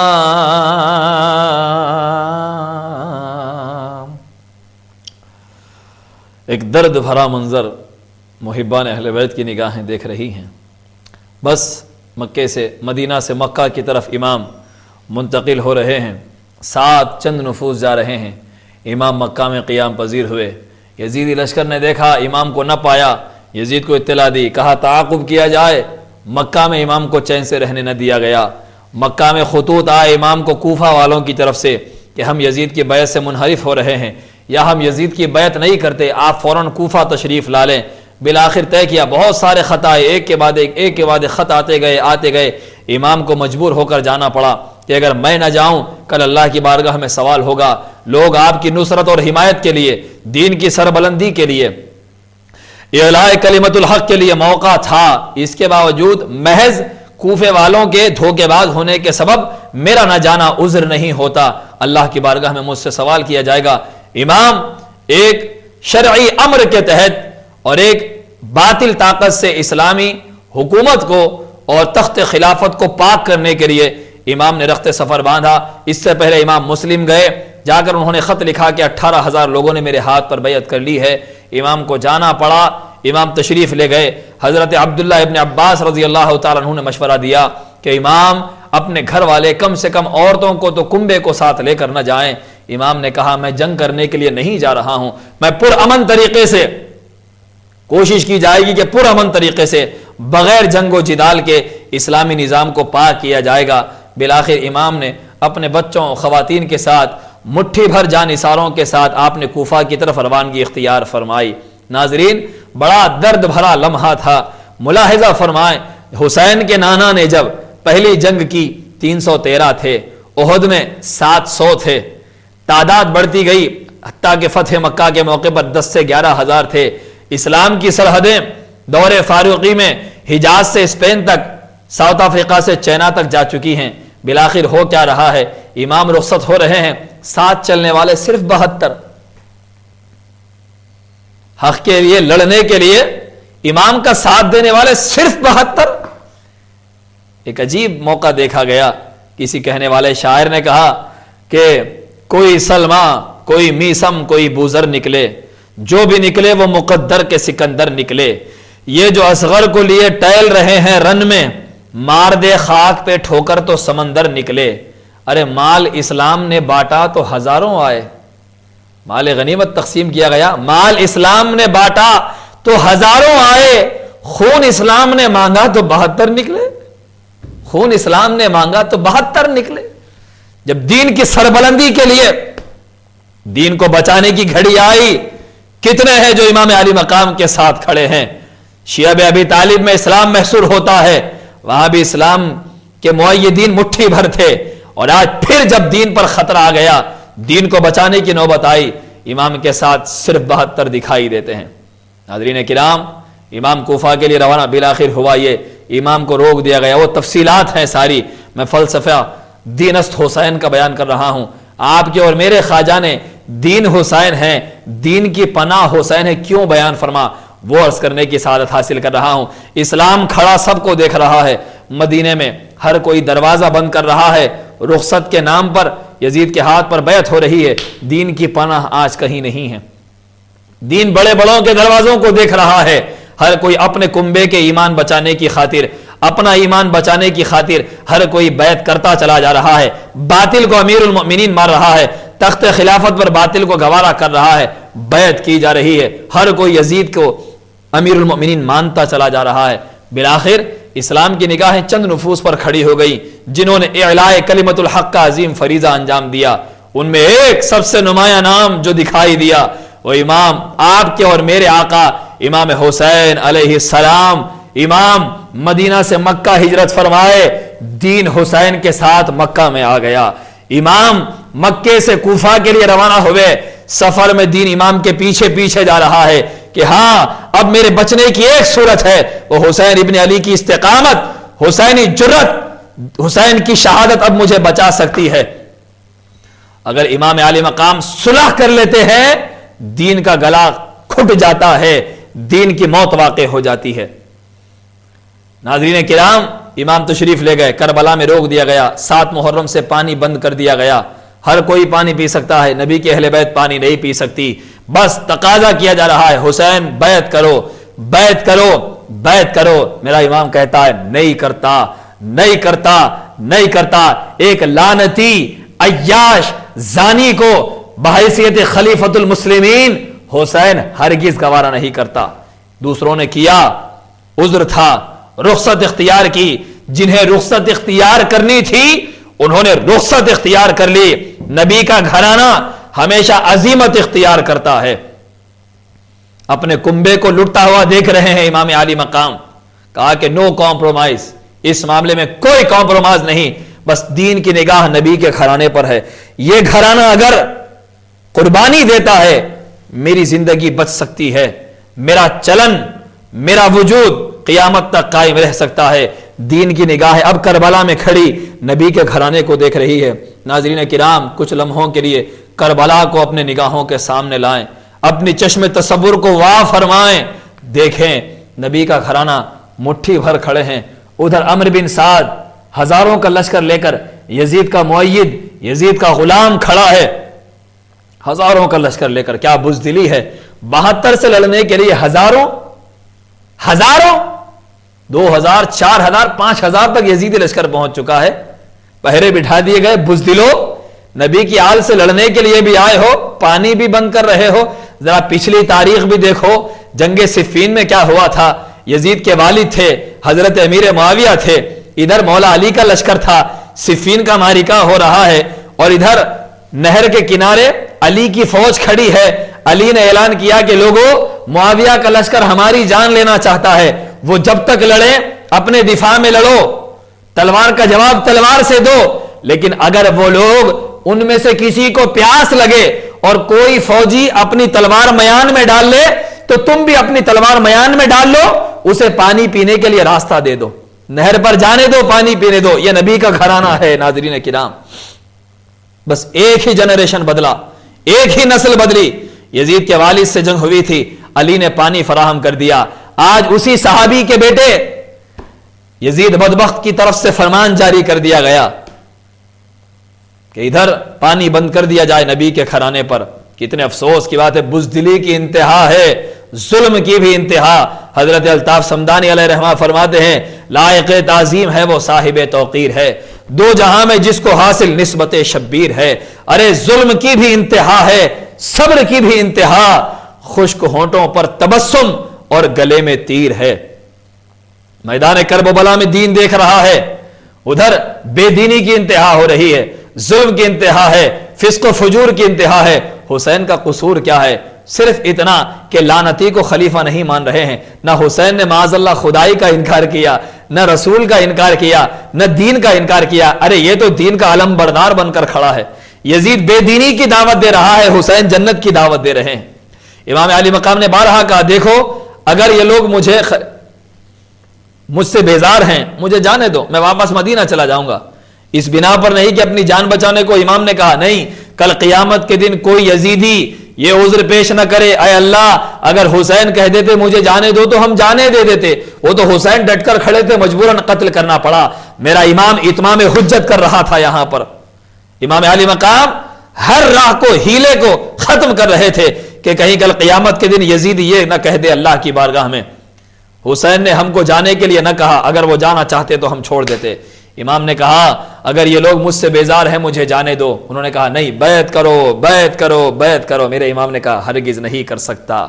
بالآخر سارا کنبہ، تفصیل ہے ساری داستان کربلا کی، انشاءاللہ اگر اللہ نے حیات دی داستان کربلا کے موضوع پر بھی، واقعات کربلا پر بھی ہم انشاءاللہ المستعان سارے تفصیل کے ساتھ واقعات بیان کریں گے انشاءاللہ تعالی۔ ناظرین کرام، اس موقع پر دین کھڑا دیکھ رہا ہے امام علی مقام کو، سارا کنبہ لٹ گیا، بچے شہید ہو گئے، خیمے جلا دیے گئے، امام کے جسم مقدس پر گھوڑے دوڑائے گئے، جس چہرے کو آقا بوسے لیا کرتے تھے نیزوں کے ساتھ چھلنی کر دیا گیا، سر تن سے جدا کر دیا گیا، سر کو نیزوں پر اٹھا لیا گیا، خاندان نبوت کی مقدس بیویوں کو وہاں سے لے آ کر یزید کے دربار میں قیدی بنا دیا گیا۔ یہ بھی ایک حقیقت ہے، امام کی شہادت کے بعد امام زین العابدین رضی اللہ تعالی عنہ آپ بیمار تھے، بیماروں کے ساتھ جنگ نہیں کی جاتی اور جنگوں میں بیماروں کو نہیں مارا جاتا، ان یزیدیوں نے آپ کو بھی قتل کرنا چاہا، لیکن سیدہ زینب کے بہت زیادہ اصرار پر امام زین العابدین کو چھوڑ دیا گیا، قیدیوں جیسا سلوک کیا گیا۔ لیکن امام زین العابدین نے بھی یزید کی بیعت نہ کی، نبی کے گھرانے میں سے بیعت نہ کی، قیدی بنا کر پیش کیا گیا۔ بالآخر اب دین اس میدان میں کھڑا دیکھ رہا ہے کہ اگر حسین شہید ہوتے ہیں آج دین بچتا ہے، اگر حسین بیعت کر لیتے ہیں معاذ اللہ تو یہاں اب دین دفن ہونے والا تھا۔ لیکن میرے امام عالی مقام امام حسین علیہ السلام نے سارے کنبے کی شہادت گوارا کی، خدا کی راہ میں خود کو کٹا دیا، امام کی شہادت ہوئی، دین پکار اٹھا، اے یزیدیو بظاہر نبی کا خانوادہ قتل ہو چکا ہے، میری خاطر یہ شہید ہوئے اور قیامت تک مجھے حیات جاویدانی عطا کر دی، اب یہاں سے تم فنا ہوئے، قیامت تک حسینی زندہ باد ہو گئے ہیں۔ یہ ہے فلسفہ، دینست حسین، ولیوں کی زندگی ہے پسینہ حسین کا، ظلم و ستم کی موت ہے کٹنا حسین کا۔ حاضرین محترم، ادھر امام کی شہادت ہوئی اور امام کے خون سے اسلام کا چمن سیراب ہو گیا اور قیامت تک حق حق بن کر رہا، دین دین بن کر رہا، شریعت شریعت بن کر رہی۔ اگر میرا امام کچھ لمحوں کے لیے بھی صلح کر لیتا، ایک لمحے کے لیے میرے امام ہاتھ بڑھا دیتے مصلحت کے نام پر، تو ہوتا یہ کہ پھر دین دین نہ رہتا، نہ دین کو کوئی پناہ ملتی۔ دین پکار اٹھا کہ لوگوں یاد رکھو، اب قیامت تک میدان کرب و بلا میں مجھے دامن حسینی میں پناہ ملی، میرے خواجہ نے پکارا دین حسین ہے، دین کی پناہ حسین ہے۔ ایک لمحے کے لیے ترمذی کی حدیث بھی آپ حضرات ملاحظہ فرمائیں، حدیث شریف میں آیا کہ میرے آقا منبر پر خطبہ ارشاد فرما رہے ہیں، دونوں ننھے شہزادے مسجد میں تشریف لائے، دوڑتے ہوئے آ رہے ہیں، گر رہے ہیں، اٹھ رہے ہیں، چل رہے ہیں، گر رہے ہیں، یمشیان و یاسران، چل رہے ہیں، گر رہے ہیں، چل رہے ہیں۔ میرے آقا نے منبر سے خطبہ روک دیا، منبر کے نیچے آئے، نزول فرمایا، قریب تشریف لائے، شہزادوں کو اٹھایا، بوسا لیا، منبر کے قریب گئے، شہزادوں کو بٹھا دیا، بٹھا کر ارشاد فرمایا، لوگوں میں نے دیکھا یہ دونوں بچے گر رہے ہیں، اٹھ رہے ہیں، مجھ سے رہا نہ گیا، میں صبر نہ کر سکا، بچوں کو اٹھانے کے لیے میں نیچے اتر گیا۔ حدیث یہاں ختم ہو گئی۔ ناظرین کرام، پتہ یہ چلا منبر سے نبی جو خطبہ ارشاد فرما رہے ہیں وہ دین ہے، خطبہ بیان کرنا دین ہوتا ہے، اور بچوں کی محبت، اولاد کی محبت دنیا ہوتی ہے۔ اگر حالت نماز میں بچہ ستائے، آپ نماز نہیں توڑتے، خطبہ بھی یہی حکم رکھتا ہے، خطبہ بھی دنیا کے کام کے لیے روکا نہیں جاتا، بچوں کی خاطر خطبہ نہیں روکا جا سکتا۔ اور پھر وہ خطبہ کس کا خطبہ ہے؟ معمولی خطیب کا نہیں، تنخواہ یافتہ خطیب کا خطبہ نہیں ہے، کسی حکومت کے ایجنٹ کا خطبہ نہیں ہے، معاذ اللہ، وہ خطبہ سارے نبیوں کے سردار کا خطبہ ہے، اور خالصتاً وحی الہی خطبہ ہو رہا ہے، اللہ کی وحی سے ایک ایک لفظ بیان کیا جا رہا ہے۔ بچوں کو دیکھ کر نبی کا خطبہ روکنا، منبر سے نیچے اترنا، بچوں کو اٹھا کر لانا، یہ بتا رہا ہے کہ لوگوں دنیا کے لیے دین کو روکا نہیں جاتا۔ حضور خطبہ روک رہے ہیں، شہزادوں کو اٹھا رہے ہیں، تو یہ بتلانا مقصود تھا کہ لوگوں حبیب کبریا کا منبر سے خطبہ بیان کرنا بھی دین ہے، حسن اور حسین کا گرنا اٹھنا بھی دین ہے، اور ان کو جا کر مصطفیٰ کا اٹھا کر لانا بھی دین ہے، کیونکہ دنیا کے لیے دین کو نہیں روکا جاتا۔ یہاں خطبہ روک کر بچوں کو اٹھانا، یہ بتلانا مقصود ہے کہ لوگوں ان کا خطبہ بھی دین ہے، خطبہ روک کر بچوں کو اٹھانا بھی دین ہے، حسن اور حسین سراپا دین ہے۔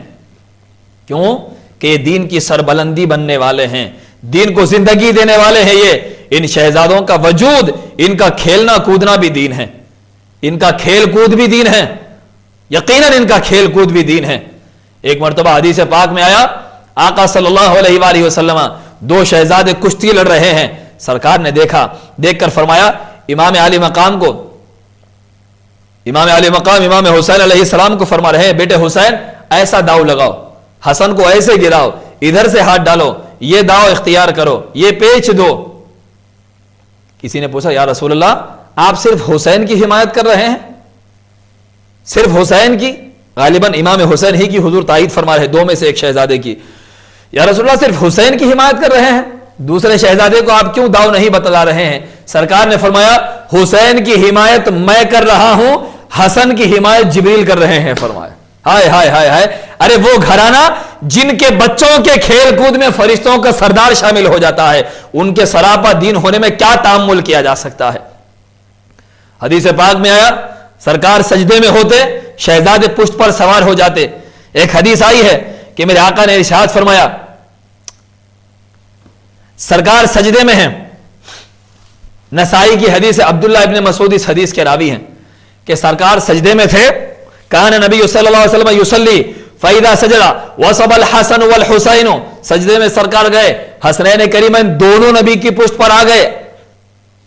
وصب الحسن والحسین علی ظہری فاذا ارادوا ان يمنعوها, صحابہ نے چاہا کہ جا کر شہزادوں کو اتار دیں, سرکار نماز میں ہیں, حالت نماز میں تو اتار نہیں سکتے, ہم جا کر دونوں کو ہٹا دیں.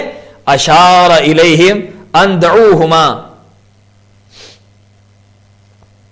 سرکار نے فرمایا جب حالت نماز میں ہے سرکار, شہزادے پشت پر سوار ہیں, صحابہ آگے بڑھے کہ حسنین کو ہٹائیں. حالت سجدہ سے رسول پاک نے انگلی سے, سر سے یا کسی طرح سرکار نے اشارہ فرمایا بچوں کو چھوڑ دو, انہیں مت اتارو, پشت پر ہی رہنے دو. تو ناظرین کرام پتہ کیا چلا, نبی خدا کی عبادت میں ہیں, خدا کی عبادت میں حالت نماز میں کھڑے ہیں, نماز میں ساری توجہ خدا کے لیے ہوتی ہے, کوئی کام دنیا کا نہیں ہوتا.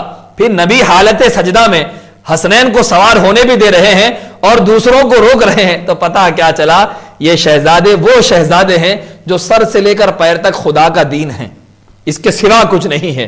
یہی مفہوم ہے دی نست حسین, دی پناہ ہست حسین. ان کے کھیل میں فرشتے شامل ہوتے ہیں. یہ بچپن میں روئیں, جھولا دینے کے لیے جبرائیل آ جاتے ہیں. ان کی ماں خوش ہوتی ہے, اللہ خوش ہوتا ہے, اور ان کا باپ خوش ہوتا ہے تو اللہ خوش ہوتا ہے. ناظرین کرام, سرداد نداد دست در دست یزید, سر دے دیا لیکن یزید کے ہاتھ میں ہاتھ نہ دیا. حقا کے بنا لا الہ ہست حسین, حقیقت تو یہ ہے لا الہ الا اللہ کی بنیاد حسین ہے. وہ بنیاد جسے کفر نے, فسق و فجور نے, یزیدیت نے ہلا کر رکھ دیا تھا, اس بنیاد کو نبی کے خانوادے نے اپنے خون سے استحکام فراہم کر دیا. اب لا الہ الا اللہ کی بنیاد قیامت تک کے لیے حسین ہے. وآخر دعوانا ان الحمدللہ رب العالمین. انسانیت کو حق کا اشارہ حسین ہے, کوثر ہے جس کے زیر اجارہ حسین ہے. سمجھو نہ صرف اس میں شہید رہے وفا, تا حشر حریت کا ارادہ حسین